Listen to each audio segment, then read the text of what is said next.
मलक्कड़ में जो वाक़या पेश आया है, ये हम सब पख्तून के लिए बहुत ही शर्मनाक है। हम सब पख्तून का सर जो है वो शर्म के मारे झुक गया है।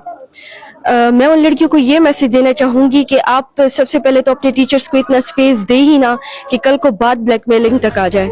और मेरे उनके वालिदैन के लिए ये मैसेज है कि खुदारा अपनी औलाद के साथ इस तरह का रवैया रखिए कि कल को कोई भी इस तरह का इशू हो या कुछ हो तो वो आपसे डायरेक्टली शेयर कर सके। उन भाइयों के लिए भी मेरा मैसेज है ये, और उन वालिदैन के लिए भी। तो ये जो टीचर है उसको संसार देना चाहिए या उसको वैसे छोड़ना चाहिए? जी जी जी बिल्कुल, मैं तो कहती हूँ उसी यूनिवर्सिटी में इसी संसार कर देना चाहिए जहाँ पर इसने ये शर्मनाक हरकत की है। Thank you. طالب المانورونو د ملکن یونیورسيټي د ناظم په هیڅ تاسو مخاطب یم په ملکن یونیورسيټي کې دا وخت ډېری مسلې دي.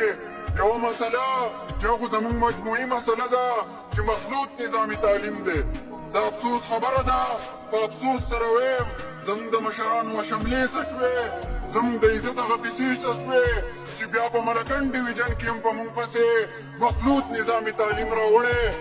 قومي جرګو له هم دعوت ورکړی و چې تاسو مشران سپین ږیري هم په دې جرګه کې زموږ سره شریک شئ، ولې چې دا زموږ دپاره یو ناصور دی.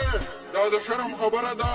د فیمیل دپاره دې ځان له یونیورسټي راوړي، ځان له کالجونه دې راوړي، ځان له تعلیمي ادارې دې جوړه کړي، او دغه شان د میل دپاره دې ځان له سیسټم